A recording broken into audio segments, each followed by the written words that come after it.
I am also somebody who has struggled in life, and to this we connect. We all connect because we all had moments in life that they were difficult.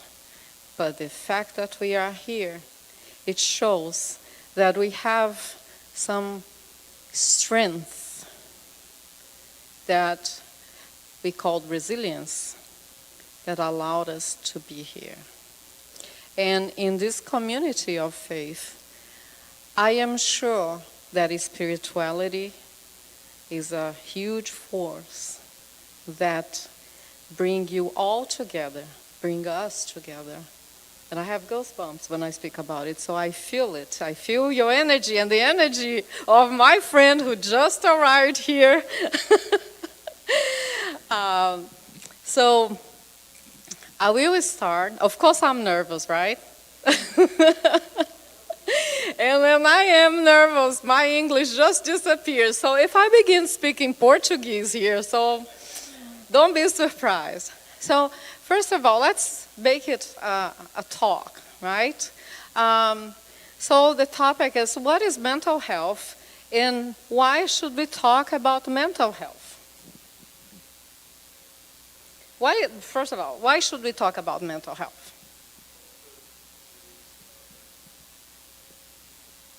Because of the increase in mental illness throughout the nation. I work in corrections. It's an ongoing topic. That's our number one topic right now is mental health, well-being, and mental illness. Thank you so much. Wow. Who else? Why? I believe that mental health has been around for years, but because of the stigma or whatever that has been placed over it throughout the years, people never really talked about it. Not only that, there was no resources for them to get help. So I'm excited to hear what you have to say. And I'm excited to hear about you have to say as well, because that's the construction that we are going to do here. So anybody else, why? I was just thinking, and I'll just speak for me, there are times when maybe all you want to do is stay in bed. I don't think anyone else has that problem, so I'll just talk about me. But then I read in the Word, in God's Word, it talks about how David had to encourage himself in God's Word, and Elijah was depressed, hid in a cave. And, God deals with ordinary people with ordinary problems, and this is one. And the battle that we fight as Christians oftentimes is in our mind. So being healthy in our mind to begin with, coupled with God helping us, we can do all things through Christ. So. Thank you. You all said, kind of summarize some of the topics I will bring today. And when you said, sometimes I cannot get out of bed, we all here have another thing in common. In fact, we all in this world, when we wake up every morning and pay attention to that, every time, every morning we wake up, we have two enemies close to our bed that we need to fight: lethargy and fear. Lethargy and fear. And one of the emotions that we share in the whole planet is fear. It's considered the emotion that feeds a lot of distress, what we call anxiety, what we call depression. They have other names in different cultures, but let's give those names, okay?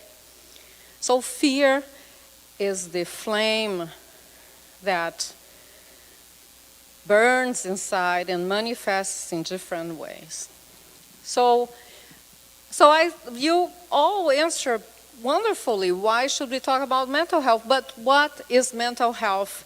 That's what we want to get a sense of. I know all of you have a sense of what mental health is. Let's see the next slide. Okay, So look at this picture. What do you see there? What this picture, this image inspires you about? Huh? Balance. What else? Sounds like you want to answer. What do you see in this picture? It reminds me of like a teeter-totter, like you see at like playgrounds and stuff like that. So, What a beautiful smile. I feel already better, less nervous, just looking at you. Thank you. So, yes, balance. Look, we are kind of trying to balance out life. So, aren't we all like this picture sometimes? We are able to function, to go to work, right? To be with our family, to join this faith community, to drive, to balance things out, and things sound, just fine. So this is a symbol of mental health, okay? Mental health is emotional. It's one of the definitions. Emotional integration, okay? Emotional integration or integration. Everything is at the right place. And when I say everything, it's not only mental, because when you say mental health, it feels like we have a brain separated from the body, and we have to take care of the brain and then the body, but that's not the whole truth. Mental health is physical health. It's one system. There's no separation. Mental health is spiritual health. Mental health is environmental health. Mental health is social justice. Mental health is employment. All of those factors influence the way we feel, the way we respond to life. And when one of those things, it can be, I did not eat well today, so I'm feeling a little stressed out. This can affect our whole system. Or if I had too much food, the same. Or if I am walking in this hot summer and I feel just overwhelmed by the heat and humidity, this also can affect our harmony, the way we function. So this is one side of mental health, okay? It's all. It's physical, it's environmental, it's all, right? So we have to look at all these factors. The next slide, please. All right. So here we have the wellness wheel. So as I said, up there we have the occupational aspect of feeling well. And when I say occupational, it doesn't mean only to have a job that pays you well, but to have actually a hobby, an occupation, something that you do that is meaningful to you. Something that makes you feel like you contributed to something. But of course, a job that can support yourself, your family, your beloved ones. But occupational aspect is more than a job. Just want to make sure. The spiritual part of ourselves, the transcendent part. We are not only, there's this story about the chicken and the eagle. I don't know if you guys heard about. And we are not only chicken that is just trying to feed ourselves on the ground.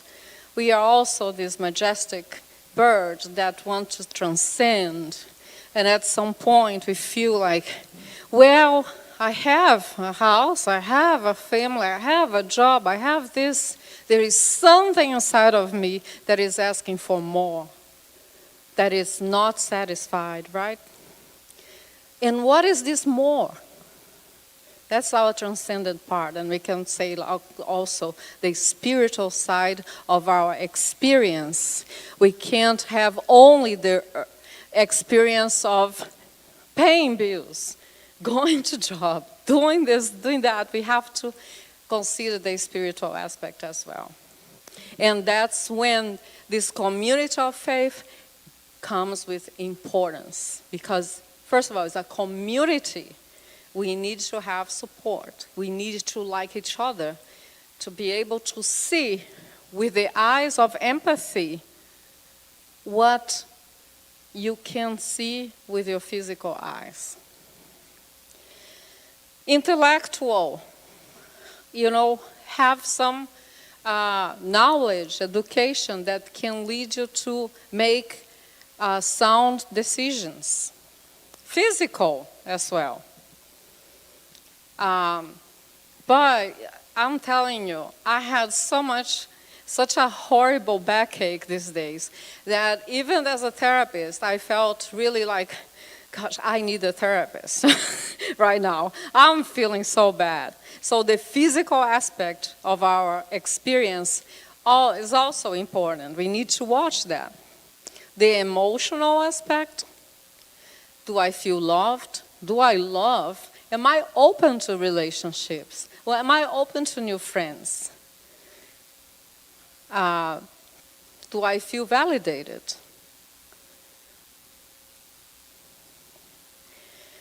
Do I love myself? Do I care for myself? Am I kind to myself so I can be genuinely kind to others?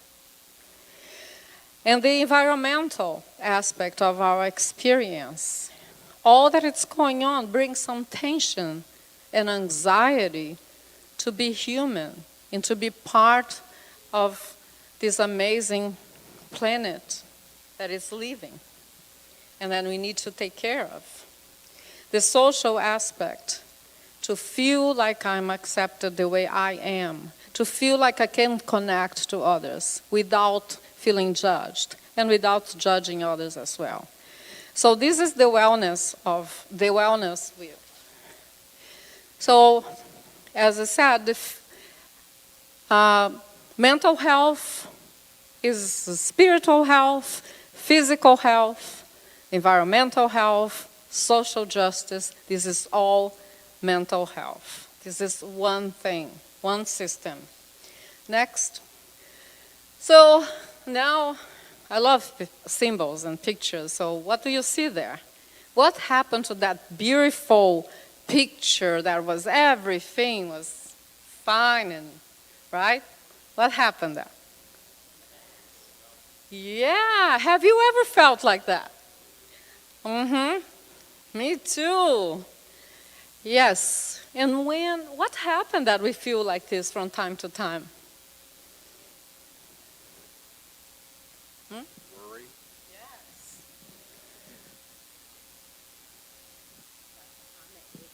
It also depends on the level. There can be like a severe off balance of mental health, like us, just a normal stress, and then it can spill over to a detrimental. So depending on that level and an off balance. Okay, of mental health. Yes, But you're absolutely right. You're absolutely right. So this is, sometimes this is the first sign. I'm feeling not myself.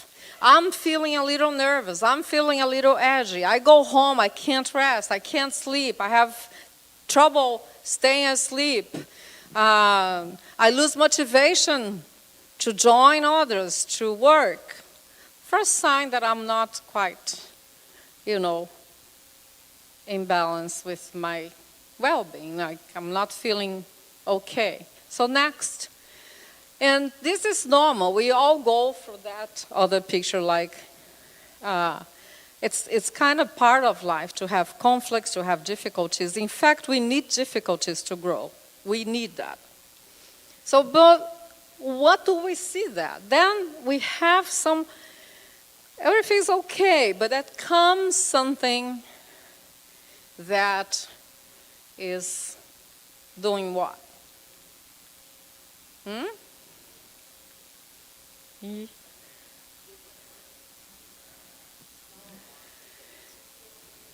Yes.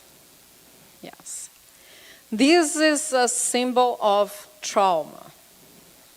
Okay? That's what we called trauma, symbolized in a picture. I'm okay. I'm doing my thing, right? I'm trying my best. I feel a little bit, unbalanced from time to time. But then comes something happens that takes all this beautiful, all this symmetric picture there out of balance. But that's something big. Trauma cannot be more traumatic for you and less for her. Trauma is trauma.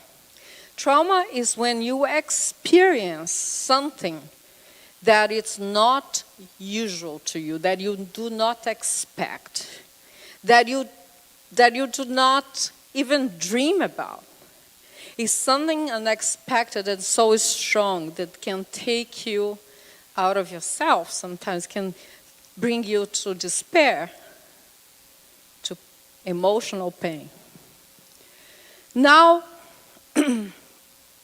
some people think that trauma, can be solved with, just forget about it. That's what I hear in America. I'm from Brazil. So we kind of used to show our emotions and it's okay. But what I hear as a psychotherapist is like, can I cry here? Because if I cry in front of my friends, they think I'm weak. They think I'm crazy. So you keep the pain to yourself and then you're poisoning yourself. So when trauma happens, that's when we need to actually find a way to put it out there, to work on that so we cannot feel like the next, yes, like that. That's when what we call mental illness happens sometimes. These are terms that are just for this lecture, but there are so many ways to describe that. You can say that I'm not functioning as society expects. Therefore, I need extra support. Do I need prayers? Yes. But sometimes I need a little bit more than that to be able to work through these traumatic events. And is anybody here that has been affected directly or indirectly by a traumatic event? Raise your hand. Wow. We are definitely brothers and sisters. We share that. We know what it's suffering, we know what it's to go through difficulties, and we know what trauma means, right? And why sometimes we are so afraid to ask for help. What stops us to ask for help and fulfill the wonderful potential that each human being has? What is the stone in the middle of our path that we feel is stuck sometimes and stoic? I can do it. I hear that too. What stops us from asking for help? Shame, yes. Pride, what else? Fear. Wow. What else? Embarrassment. Yes. Yeah. Tough guy. I can do it. Yes. All that. Thank you very much for your participation. All that. And what is the price you pay for all that? We lose people we love. people in our community, and more, to despair. But there's something that intrigues me as a therapist. And I get emotional when I speak about it. If one of you go to the emergency room bleeding, with scars, with a blue eye, with a physical pain, with a heart attack, God forbid, but bleeding, what do you think is going to be the reaction? What would be your reaction if somebody here is just walking, bleeding? What would be your reaction? Run to help him or her. Yes, absolutely. I don't believe any one of you would let this person bleed to death. Because you have a wonderful heart. I can feel it. This is a community that loves each other, that wants to do good. Absolutely. You see somebody physically bleeding, you help. You call 911. You do your best. And why sometimes our brothers and sisters are bleeding inside and we just keep quiet? Because the physical eyes, the eyes that see the inside bleeding, the emotional bleeding, are the eyes of empathy. Are the eyes that comes from an empathic soul that takes mental health issues seriously. But we are not educated to see this way. That's not even our fault, but we can learn. We can learn. And I'm thankful that I'm here today to share with you my experience and just bring some topics to discussion. Remind yourself that we have this physical eye, that you can respond to a wound. What about the wound here?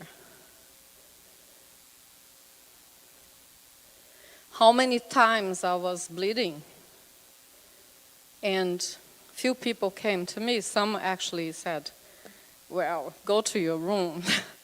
I don't want to deal with people who are sad. And I went to my room. And was a struggle. And all mental health providers, I would say 99% of them, have gone through trauma, painful experiences. We called this profession the wounded healers because we know we went through difficult times. Next. So, how can we help? I'm sorry, it's not a good picture there. It's not showing too clear.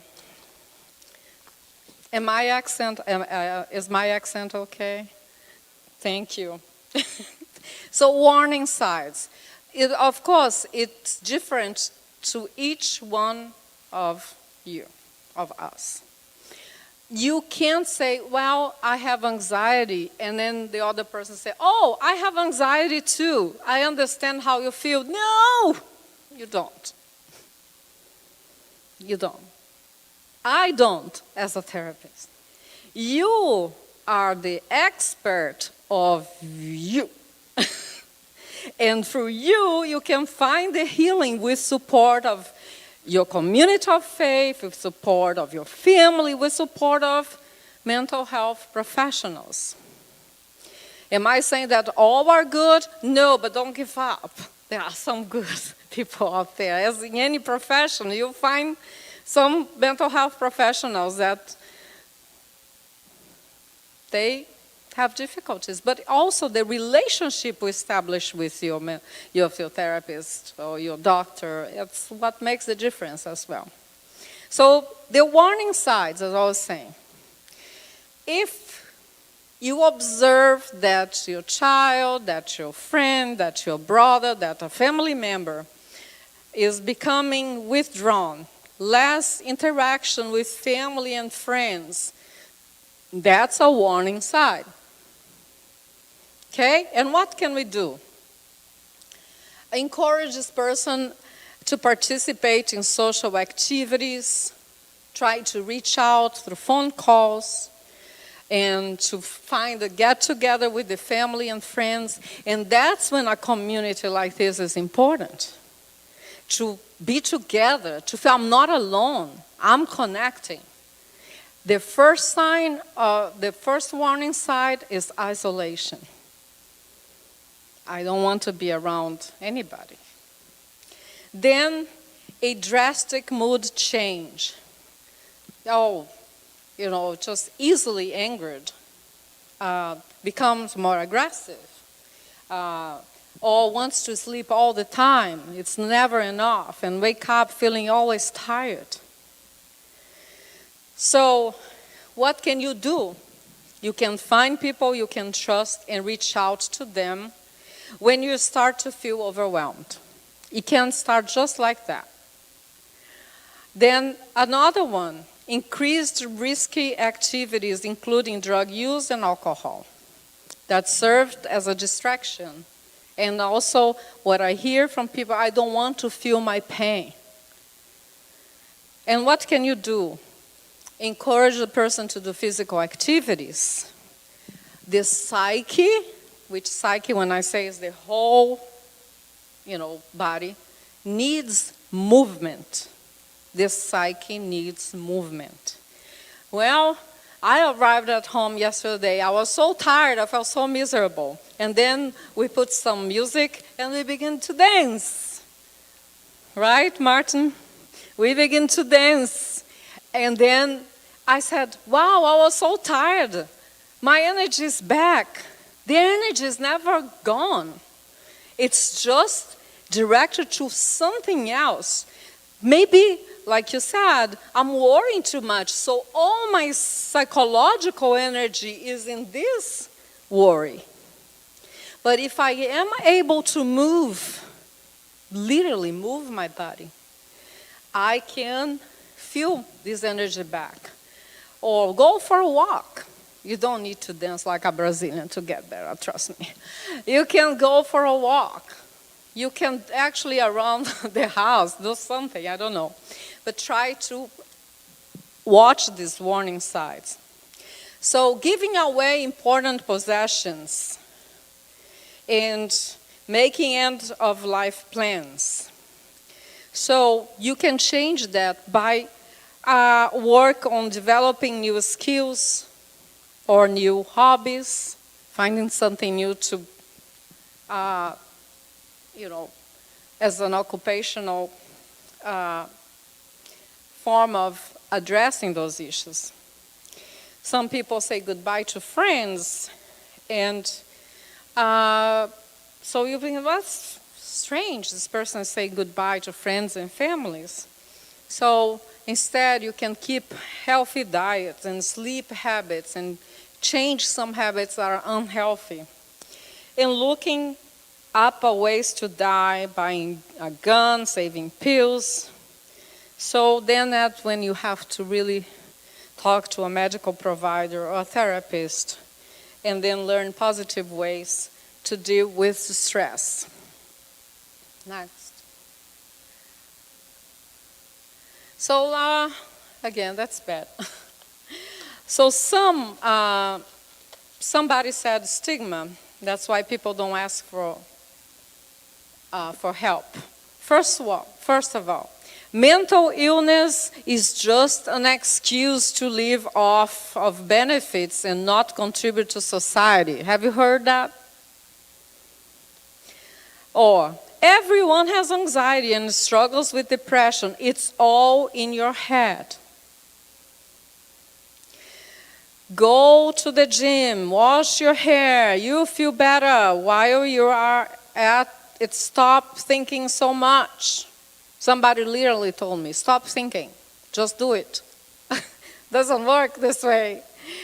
Why can't you just be fine? Cheer up, you get enough attention already.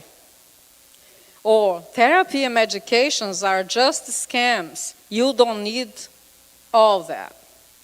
Or what do you mean you can't get out of bed? It's not like your legs aren't working. So all these are some things that more or less we have heard growing up at some point. And that's why people feel shame to talk about those challenges. Next, please. So how can you help? How can you help? I know you can't, maybe you cannot read that. So how can you help somebody who is struggling in your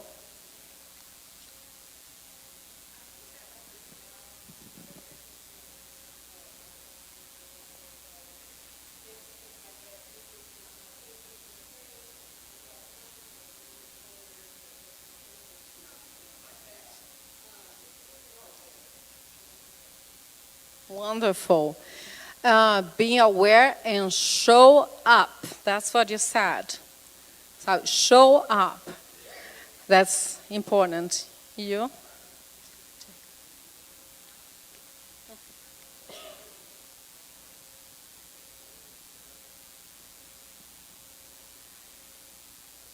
Yeah, sometimes you don't know how to help. But the first step is actually, like she said, to be aware, to reach out and then say, listen, I think you need something more than a talk with a friend, you know, and that's, you can save lives, being present, being aware. Do you agree? Yeah. What else can we do to help?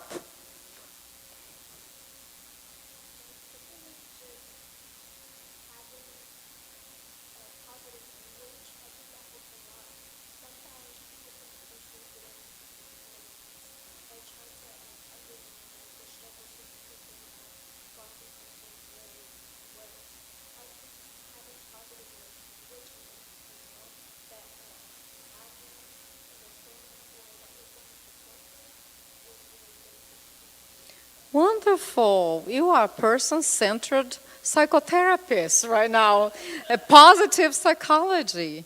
You're not only looking at the struggles, that's fantastic. I need you to work with me. Yes, looking at the strengths. Because don't we forget when we're struggling about our qualities, our strengths, and what we are able to, and other people see that, and sometimes we have to be reminded of that. Wonderful.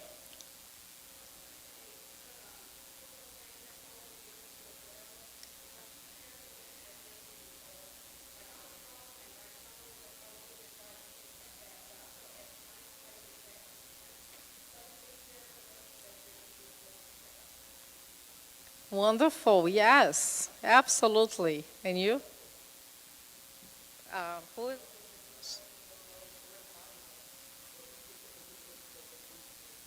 Yes, absolutely. That's another important point. You? Talking with them or something like that.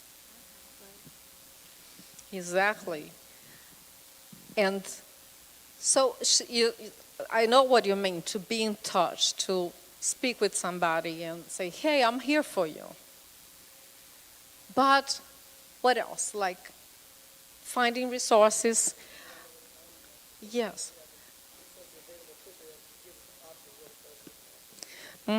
Maybe this community could have a list of resources available that people can reach out. That can be a start of a project of promoting mental health here, right?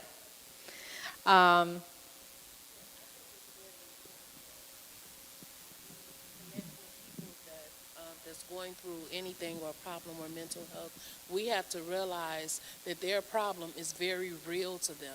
Sometimes we, as the onlooker, we don't see it as, oh, that's not serious, I've been through that, and we kind of shove it off and push them to a corner. But in their head, it's very real, it's very emotional, where it may be not so real to me because I haven't been through it. So we have to be sensitive to that. Yes, absolutely. Those, the eyes of empathy that I was talking about. And I will, after, ask about what is empathy and one of the first things for mental health is Fit for Life. It teaches you how to eat your food and protects your body. And the second one is the ACEs program that we had with Professor Yeager. And that was starting up with the families, adverse childhood experiences. And it's 20 years now it's in the government. Amen? Thank you. Thank you very much. Yes, who else? Okay, anybody else? How can we help? We have amazing ideas here.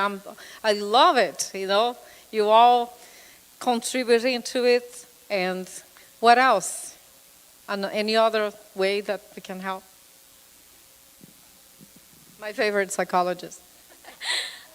Just posting more awareness or being more aware. I feel like if we were able to normalize that it's okay to have feelings or it's okay to struggle, it would kind of normalize being open and aware to talk about these things. I feel like we don't normalize getting help enough, or mental health in general. So kind of just normalizing and spreading awareness. Amazing, that's correct. It's just like, it's like I started here, we all are on the same boat. We all struggle, and it's okay. And it's okay, right? To feel this way, accept it, and if it's too much that I can't function, I can ask for help, I can connect, and I can go further than that and find more specialized clinical support. Okay. Next. So we have a lot of words there. And which word would you pick from this, picture that you think would be important to help one another? I hear you. What is it? I hear you. I hear you, but really listening. How can we listen with compassion? Understanding. Understanding. I hear you. Understanding. What else?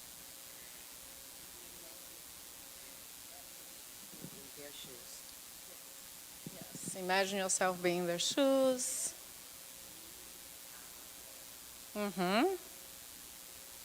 Anybody else?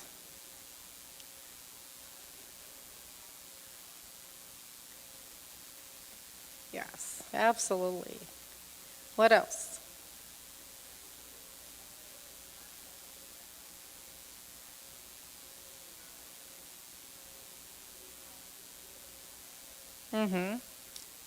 Yes. Any other idea? Okay, let's look at this big word there, empathy. What is empathy, and are we born with empathy? Can we develop empathy? Is that a skill that we can work on? Yes? So what is empathy to you?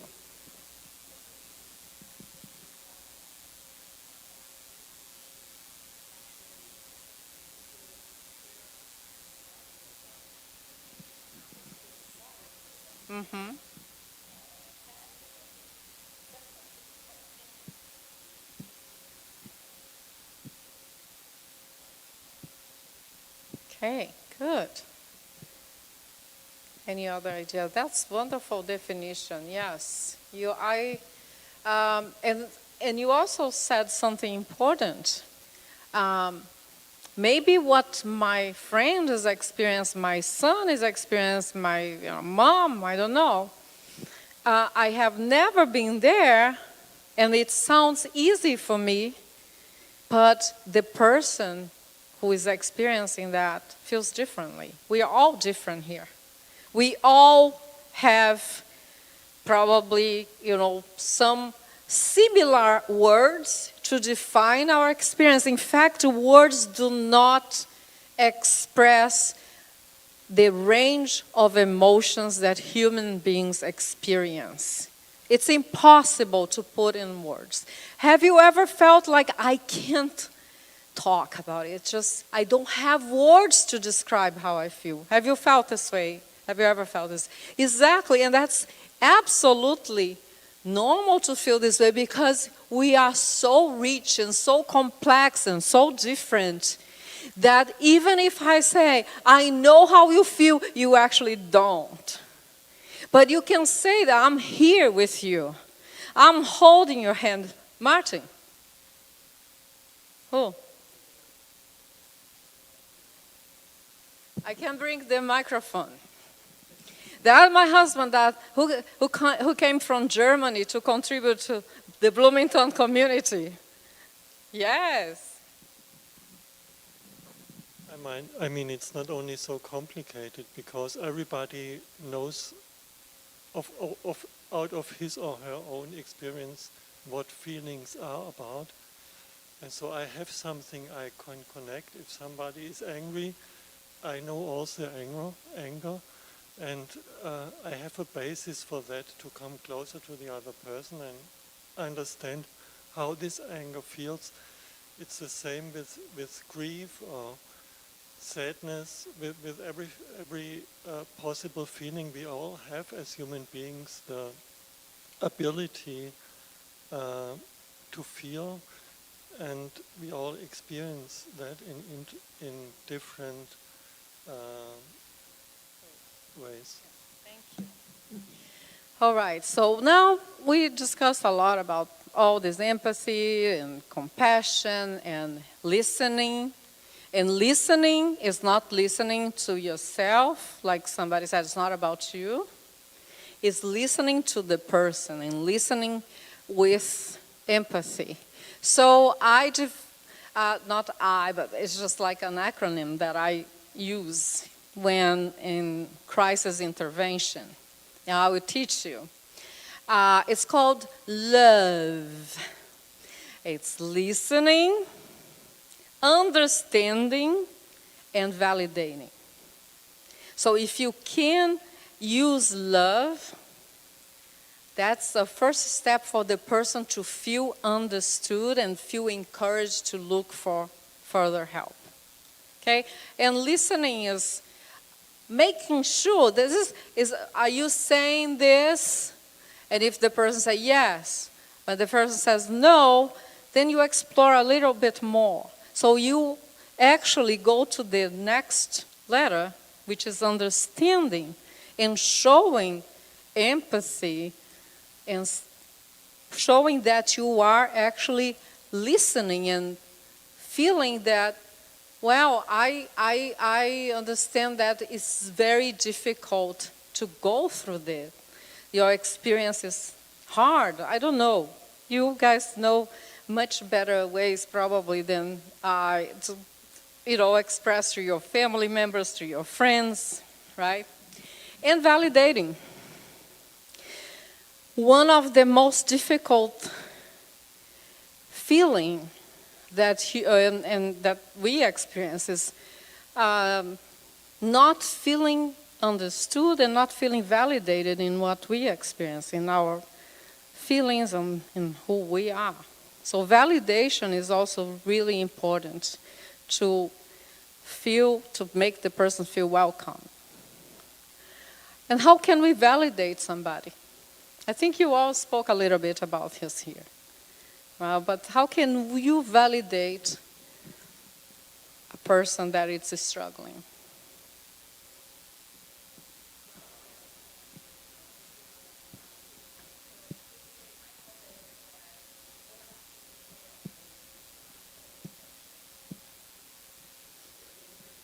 Mm-hmm.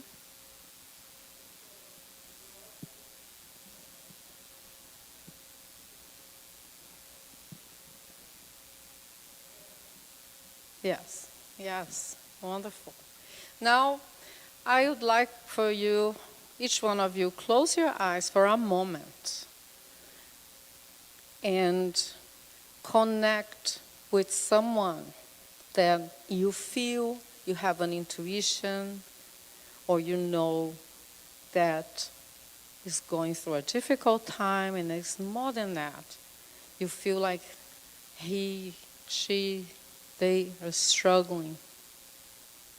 Connect with this person now.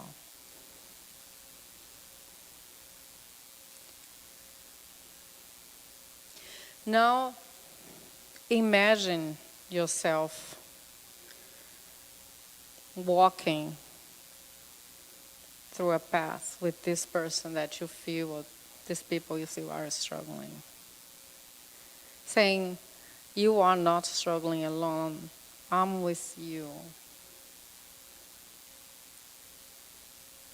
Now open your eyes, and I want you to reflect on something. And that's an experience that I had in my own family. Sometimes we are at home and there is somebody so close to us, so close, or at school, that is just screaming, kicking for help.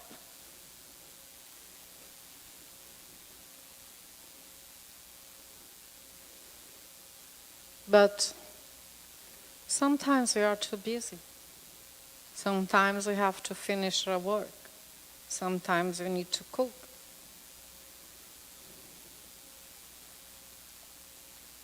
Sometimes we just need to go to church and we can't hear, listen at that moment. I'm not a pastor, but I know a story from the gospel. I think I will get it right. Jesus comes to visit Martha and Mary, and one of them just was busy doing whatever. Who was that? Martha. Was busy cleaning, cooking, whatever. But Mary sat with Jesus and gave him attention. Because at that moment, the most important thing was to be with that person that was there. And the most important person was there. And that's what we can act sometimes as Mary or as Martha. We can choose when somebody comes to keep doing what we have to do, because we have to do, or we can sit and listen and give attention and say, you are not walking by yourself. And that's when spirituality is important also to mental health. I don't want to say, well, don't pray, just go to the therapist. No, pray and go to the therapist. Okay? Because research says that people who have faith, people who actually participate in a community like this, they have the possibility of healing much stronger than somebody who is isolated, or somebody who do not have faith, who do not have a strong spirituality. So that's why spirituality is important too. It is important. But a spirituality also that connects, the spirituality that listens, the spirituality that shows empathy, that transcends the day-by-day work and sit and listen. And I'm with you. In the Psalms, David asked for companion. Most of the time, I feel a little shy to talk about this, but the most important thing is that he was not walking alone, that he had God with him. And we are walking with God. And God is guiding us to find ways to healing. But we can heal together. As I said, mental health is not my problem. It's not your problem, it's our problem. it is our commitment to one another. One life that you save is precious.